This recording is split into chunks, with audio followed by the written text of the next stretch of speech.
Bonjour à toutes et à tous et bienvenue dans cette nouvelle vidéo pour découvrir le Mira Visions Tarot et Oracle de James R. Hitz, le créateur du Prisma Visions, Light Visions, Cosma Visions, mais aussi de toute la collection Green Glyph qui comprend aujourd'hui Petit Lenormand, Tarot, Oracle et jeux de runes, coffret que vous retrouvez. D'ailleurs, vous retrouvez toutes ces références en boutique, dans la boutique du Salon des Arcanes. Si ça vous intéresse, je vous y renvoie. James R. Hitz, il continue son chemin de productivité et de productivisme avec ce tout nouveau jeu assez incroyable puisque c'est une nouveauté slash je pense qu'il a été inspiré par un autre jeu. Je parle du Fable Makers Tarot, mais à la différence du Fable Makers, ici James R. Hitz, il incruste sur une seule carte deux illustrations complètement différentes, là où le Fable Maker se contentait, entre guillemets, ce n'est pas un jugement, c'est une constatation, se contenter d'avoir quelques détails qui bougent, voilà, quelques détails de cartes qui bougent. Le coffret, c'est un beau coffret, du coup un grand coffret, voilà, qui arrive dans cette boîte qui a un toucher très particulier. C'est un toucher, je ne saurais pas comment vous dire, on dirait presque un toucher de tissu. Voilà, comme un peu un toucher de soie. Enfin, voilà, c'est très très beau. Il s'ouvre par un rabat latéral magnétique, même si en fait je dis latéral, mais on est censé l'ouvrir peut-être on est censé l'ouvrir en format paysage. Il contient un guidebook qui synthétise les éléments de chaque carte avec à l'endroit des significations à l'endroit et à l'envers. On a des mots-clés et quelques phrases pour chaque carte. On a des propositions de tirage. Voilà, c'est un petit livret, mais qui a le mérite d'exister. Et ensuite, du coup, on a les fameuses cartes que j'ai déjà préparées hier parce que chaque carte, comme pour le Fable Makers où je m'étais fait avoir pendant la vidéo où je me plaignais je me plaignais qu'il y ait des rayures sur les cartes et on m'a fait remarquer que c'était mieux si je retirais le petit film plastique qui était sur la carte. Voilà. Bon, en termes d'écologie, effectivement, on repassera. Voilà, c'est comme ça. Hein. Il faut le savoir, si vous êtes très très très à cheval sur l'écologie, les conditions de fabrication, etc., sachez que pour ce jeu-là, comme pour le Fable Makers, chaque carte vient avec un petit film plastique, donc il faut, pour les 78 cartes, retirer ce petit film plastique. Voilà. Au niveau de la qualité des cartes, alors, le petit inconvénient du Fable Makers, c'était que les cartes étaient très épaisses, et du coup, le jeu était vraiment très très très difficile à manipuler parce que ça faisait vraiment un paquet énorme. Et du coup, dans la boîte, le jeu était d'ailleurs divisé en deux, comme ici dans la boîte du Mira Visions. Mais vous voyez qu'ici, finalement, l'épaisseur des cartes n'est pas si exceptionnelle que ça. En tout cas, elle n'est pas extraordinaire, non pas dans le sens d'appréciation qualitative, hein, je parle dans le sens non ordinaire, c'est-à-dire qu'on trouve une épaisseur, un paquet, somme toute assez classique. Et ce n'est pas une critique, loin de là, parce que justement le Fable Makers est très difficile à manipuler, alors qu'ici, les cartes, qui ont un grammage tout à fait appréciable, mais pas démesuré, permet d'avoir du coup plus de maniabilité et de pouvoir manipuler, utiliser le jeu dans son intégralité à chaque tirage, et donc ça, c'est bien. On a des tranches qui sont à la limite du... Je ne sais pas si c'est neutre ou si elles ont été légèrement teintes. Ce n'est pas parfait. C'est pour ça que je ne sais pas si c'est pas finalement le neutre de cette qualité de fabrication. Le dos de carte est très très beau, hein, mais comme très souvent, moi j'aime bien le style de James R. Hitz. C'est très, comment dire, Il y a quand même un certain onirisme, c'est parfois très abstrait, c'est beaucoup, on trouve dans ces illustrations un petit peu de ces formes-là, très, on le voit plus sur celle-là par exemple, impressionniste, voilà, c'était ça je crois le terme que je cherchais. Ce sont des voyages un petit peu méditatifs, un petit peu... on peut se laisser embarquer, je pense que c'est mieux de se laisser embarquer, je comprends que ça ne plaise pas, mais on peut se laisser embarquer vraiment dans un voyage, et donc ces illustrations, ces cartes pour moi, reflètent cet aspect enfin ça m'évoque ça, voilà. Je vais m'en sortir, promis.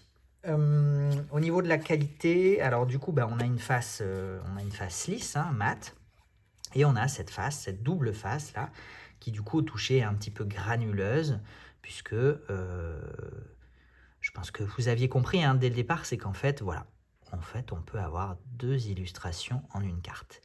Les illustrations, vous les reconnaîtrez peut-être, puisqu'il s'agit des illustrations du Prisma Visions et des illustrations du Cosma Visions Oracle. Donc un tarot, un oracle, mais l'oracle, le Cosma Visions Oracle, est construit en suivant la structure du tarot. Il réinvente, il retravaille, il s'inspire, mais il suit quand même assez fidèlement la structure du tarot, tout en la retravaillant un petit peu.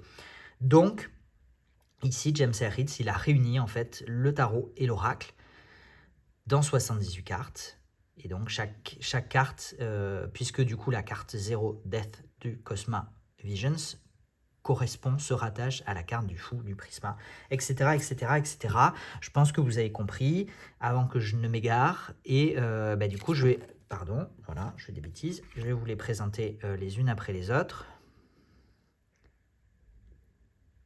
Je sais pas trop... hein, oui, voilà. Comme ça, ça sera peut-être mieux. Par contre, il faut que... Oui, voilà. C'est subtil. Alors, c'est à la fois... Il faut trouver le bon angle, mais franchement, vous voyez, on a quand même des cartes. Alors au départ, elles paraissent très ternes, c'est-à-dire qu'au départ, moi, je me suis dit, oh là là, mais c'est très très terne comme illustration. Et en fait, quand on retire le film plastique, ça devient beaucoup plus... ça devient beaucoup plus lumineux. Donc il y a quand même une certaine lumière qui se dégage de ces cartes. Maintenant, ça reste... vous le voyez quand même, hein, donc il y a... La fabrication fait que, dans tous les cas, on ne pourra pas retrouver complètement la qualité de détail, de lumière d'un jeu traditionnellement imprimé. Mais on distingue quand même on distingue quand même bien. En fait, je suis perturbé parce que entre ce que vous voyez à la caméra et ce que moi je vois avec mes yeux, on n'est pas synchro.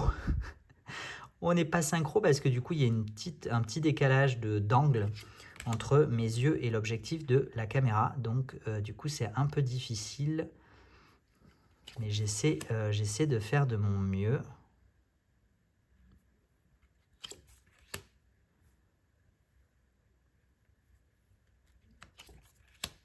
Du coup, cette vidéo sera un petit peu plus longue que d'habitude, hein, puisque à chaque carte, il faut que je prenne un petit peu plus de temps pour vous montrer les illustrations. Voilà.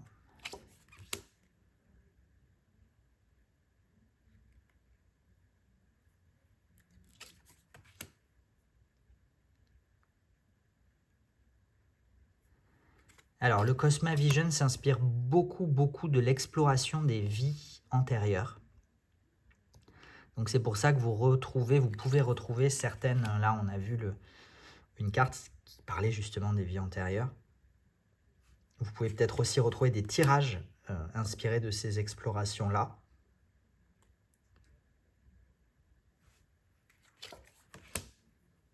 On est toujours sur les arcanes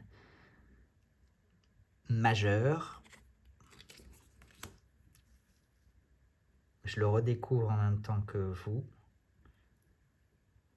C'est vrai qu'il y a un côté assez magique dans cette illustration qui change.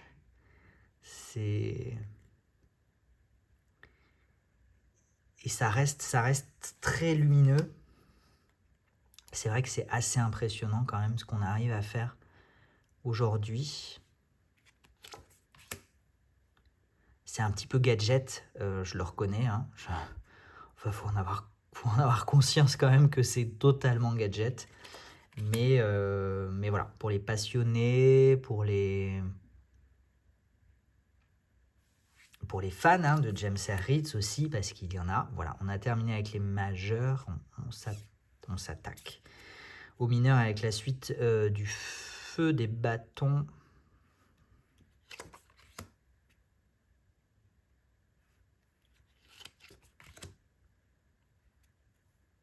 Je sais pas, peut-être qu'il faudrait que je vous approche un petit peu comme ça.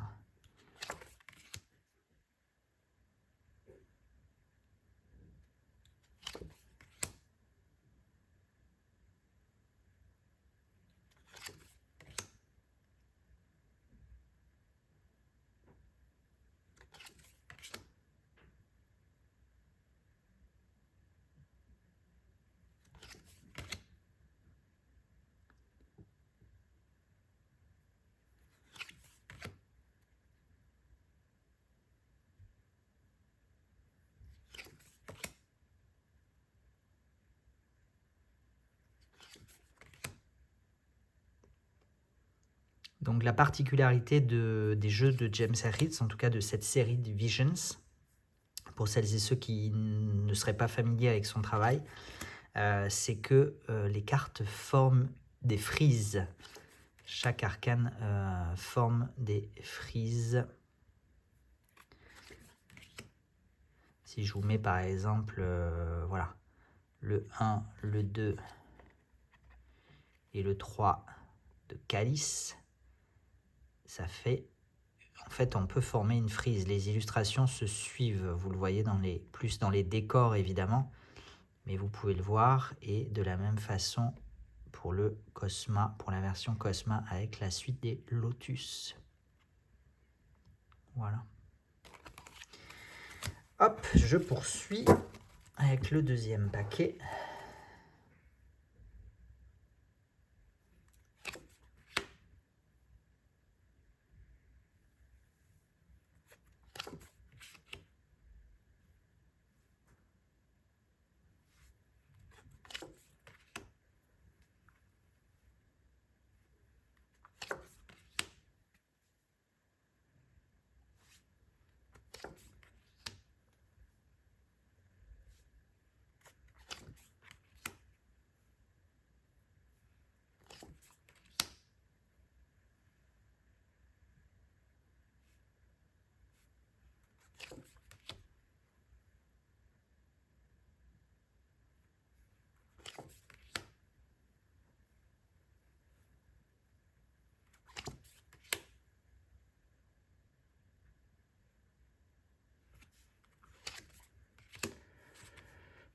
Excusez-moi, j'ai un petit peu mal au dos.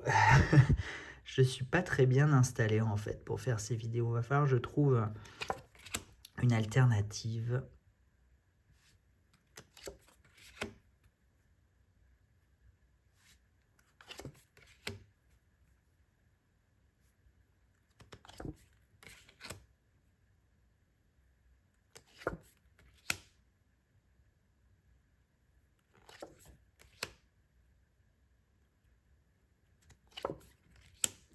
Quand je vous parlais d'onirisme, d'impressionnisme, de méditation,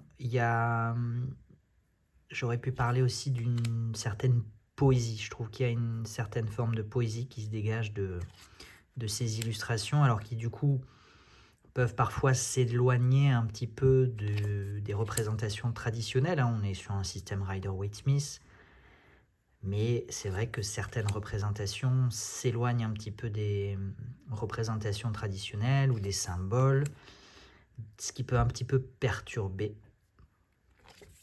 C'est vrai. Tout dépend après l'utilisation qu'on peut en faire.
Et voilà, on a une dernière carte de bienvenue. Voilà. Ben, j'en ai terminé.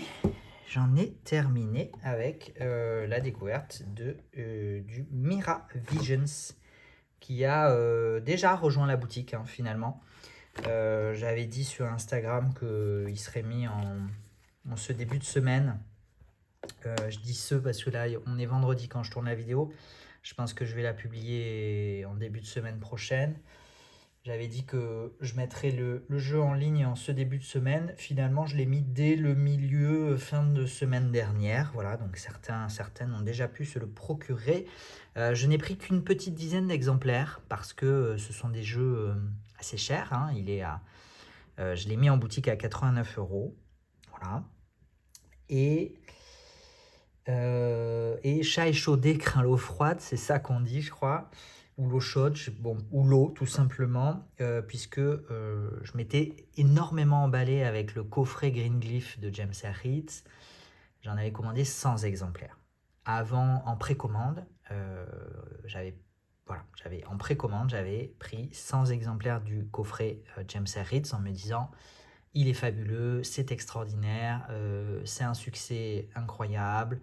Le Greenglyph, c'est un classique. Le Greenglyph, le normand à l'époque, c'est un classique. Et en fait, si j'en ai vendu 20,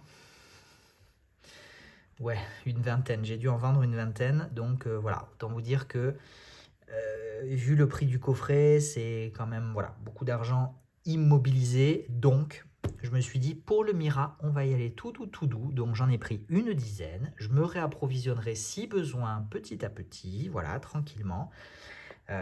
Mais c'était pas nécessaire de faire dormir 80 exemplaires sur une étagère. Ça aurait juste encombré ma trésorerie et